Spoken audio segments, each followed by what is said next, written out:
नमस्कार, बहुत बहुत स्वागत करते हैं आपका। भीतर की बात है और भीतर की बात में अक्सर हम आपको वो खबरें बताते हैं जो खबरें पब्लिक डोमेन में नहीं है, लेकिन उसकी चर्चा राजनीतिक गलियारे में जबरदस्त ढंग से हो रही है। आपको बता दें कि एक बार फिर से ये चर्चा शुरू हो गई है कि नीतीश कुमार लालू प्रसाद के पटना आने के बाद जहां एक तरफ विपक्षी एकजुटता की चर्चा हो रही है कि लालू प्रसाद आए हैं तो विपक्षी एकजुटता करा करके और नीतीश कुमार को कहा जा रहा है कि विपक्ष का मुखिया बना करके उन्हें देश भर में अलग अलग राजनीतिक दलों से जोड़ने और उन्हें इस गठबंधन का हिस्सा बनने के लिए फ्री छोड़ेंगे। लेकिन इसके साथ साथ एक चर्चा और जबरदस्त से चल रही है। हमने आपको खबरों में बताया था कि नीतीश कुमार को इस बात का धीरे धीरे एहसास होने लगा है कि कहीं उनसे कोई चूक तो नहीं हो गई। इसके लिए ललन सिंह, हम आपको वो भी खबर बताएंगे कि ललन सिंह ने ये क्यों कहा था और जिन लोगों के बारे में कहा था उनका रसूख क्या है। ललन सिंह और विजेंद्र यादव के बारे में उन्होंने कहा था कि इन दोनों के कारण उन्होंने एनडीए से महागठबंधन की तरफ आने का विचार किया था, फाइनल किया था। अब जबकि लालू प्रसाद पटना में अपना खूंटा गाड़ दिए हैं तो निश्चित रूप से नीतीश कुमार की राजनीति पर असर पड़ने लगा है। बिहार में अपने आप को एक छत्र नेता बनाने के लिए और मानने के लिए, मनवाने के लिए नीतीश कुमार ने 17 साल का तपस्या किया है। इसके लिए उन्हें कई बार कई तरह के नामों से नवाजा गया है, लेकिन उसके बावजूद भी नीतीश कुमार हिले तक नहीं और अपनी रणनीति में आगे बढ़ते रहे। कभी लालू प्रसाद सबसे बड़े नेता हुआ करते थे, अब नीतीश कुमार ने अपनी पहचान उस बड़े नेता की बनाने की कोशिश की और लालू प्रसाद आकर के उस पर पानी डाल दिए। लालू प्रसाद के आने के बाद ये बातें चर्चा में है कि लालू चाहेंगे तभी वो बड़ा गठबंधन बनेगा और नरेंद्र मोदी के खिलाफ लालू की मुहिम ही सफल हो सकती है। लेकिन इस सब के बीच लालू प्रसाद के पटना आने के बाद एक चर्चा और बड़ी हो गई है। राजनीतिक गलियारे में खूब कानाफूसी हो रही है कि क्या नीतीश कुमार लालू प्रसाद के कारण महागठबंधन छोड़ेंगे। उनके सबसे करीबी ने कई ऐसे पॉइंट बताए हैं जिसको लेकर के अब ये चर्चा शुरू भी हो गई है।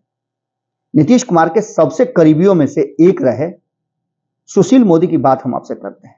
एक निजी चैनल से बातचीत के दौरान उन्होंने सब कुछ बड़ा अलग अलग करके समझाने का प्रयास किया और सबसे पहले उन्होंने समझाया कि ये बताइए कि भारतीय जनता पार्टी के साथ नीतीश कुमार आए गए, भारतीय जनता पार्टी ने कभी भी उनसे कोई बदला नहीं लिया है, बल्कि लालू प्रसाद ने 5 मामले में नीतीश कुमार को फंसाया और नीतीश कुमार इस बात को अच्छी तरह जानते हैं। वर्तमान जो नीतीश कुमार की स्थिति है उसमें नीतीश कुमार पर हमले भी तेज हो गए हैं और एनडीए गठबंधन तोड़ने का जो उनका कारण था वो वैलिड कारण नहीं था, क्योंकि अगर भारतीय जनता पार्टी को उनसे रिश्ता तोड़ना होता, उनकी पार्टी को खत्म करना होता तो मेरे पास तो 77 ही विधायक थे, हम तोड़ करके आखिर सरकार बनाते भी तो कैसे बनाते। 77 विधायकों के साथ अगर नीतीश कुमार नहीं होते हैं पूरी टीम के साथ तो सरकार नहीं बन सकती थी। इसलिए इस कारण को बिल्कुल ही गैर वाजिब नीतीश कुमार कहते हैं और झूठ मूठ का बदनाम करने की बात करते हैं। अब इसके आगे वो अलग जो पॉइंट बताते हैं, सबसे बड़ा पॉइंट तो उन्होंने यही बता दिया।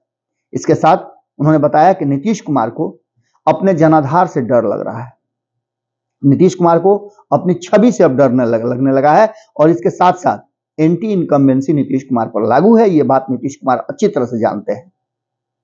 यही कारण है कि नीतीश कुमार ने इन 17 सालों में 8 बार मुख्यमंत्री का शपथ लिया।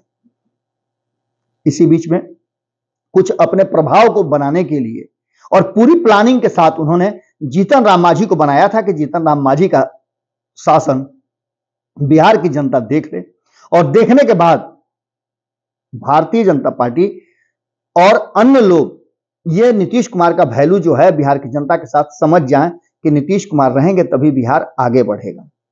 जीतन राम मांझी को उन्होंने 9 महीने में सत्ता से बेदखल करके खुद कुर्सी प्राप्त कर ली और ये सबको जानते हैं कि किससे और किसके सहयोग से वो कुर्सी पर बैठे। जिन लोगों के खिलाफ उन्होंने अपने राजनीतिक यात्रा की शुरुआत की बिहार में, उन्हीं लोगों के साथ वो फिर से चले गए। इसके साथ साथ और भी कई बातें वो कहते हैं। उनका कहना है कि लालू प्रसाद हमसे ज्यादा, यानी भारतीय जनता पार्टी से ज्यादा नीतीश कुमार को समझते हैं। इसलिए नीतीश कुमार के लिए अब धीरे धीरे लालू प्रसाद का अपने हाथ में कमान लेना मुश्किलों भरा है।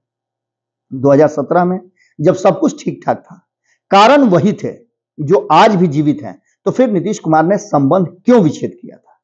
उसका कारण लालू प्रसाद थे।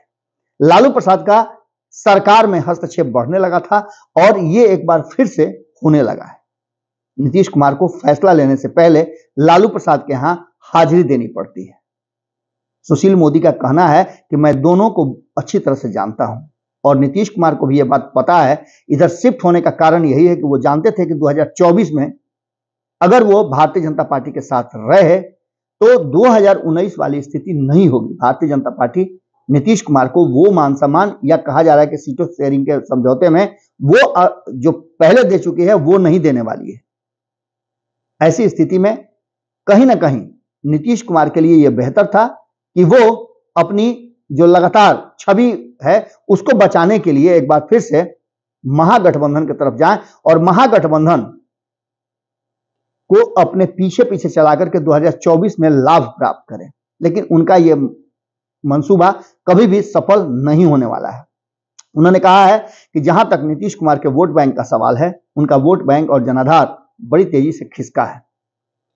उनके सबसे बड़े सपोर्टर कुर्मी और कुशवाहा उनसे अलग होते गए हैं। कुशवाहा तो पूरी तरह से नीतीश कुमार के विरोध में खड़े हैं, अब वो हमारे साथ हैं। इसके साथ साथ उन्होंने ये भी कहा कि ईबीसी के वोट बैंक पर नीतीश कुमार अपना एकाधिपत्य समझते हैं। आज ईबीसी के सबसे बड़े नेता के रूप में नरेंद्र मोदी काबिज हैं। 2005 से लेकर 2010 तक बिहार का गोल्डन पीरियड था, इस बात से कोई इनकार नहीं कर सकता है। लेकिन उसके बाद नीतीश कुमार की महत्वाकांक्षा और अति महत्वाकांक्षा ने नीतीश कुमार को कहीं का नहीं छोड़ा, वहीं बिहार लगातार पिछड़ता चला गया। सुशील मोदी कहते हैं कि नीतीश कुमार के लिए कहीं ना कहीं अब वो समय आ गया है जब एक बार फिर से महागठबंधन छोड़कर अपने लिए कोई अलग रास्ता तैयार करेंगे।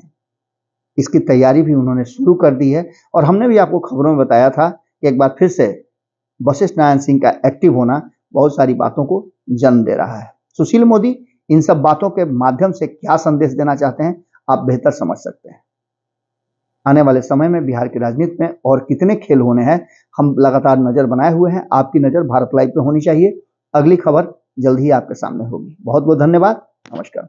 अगर ये वीडियो पसंद आई और वह बिहार के राजनीति और बिहारियत से सरोकार रखेनी तो सब्सक्राइब बटन दबा के चैनल के सब्सक्राइब कर ली। ओजे एगो घंटी बा, ओकरा बटन दबा देला से कुल सटीक और मारक खबर रुआ मुफ्त में मिल जाई। अगर रुआ पत्रकारिता के हमनी के नया प्रयोग में सहयोग कर चाहतानी तो ज्वाइन बटन दबा दी। पेटीएम नंबर नोट कर ली 9386816700। धन्यवाद।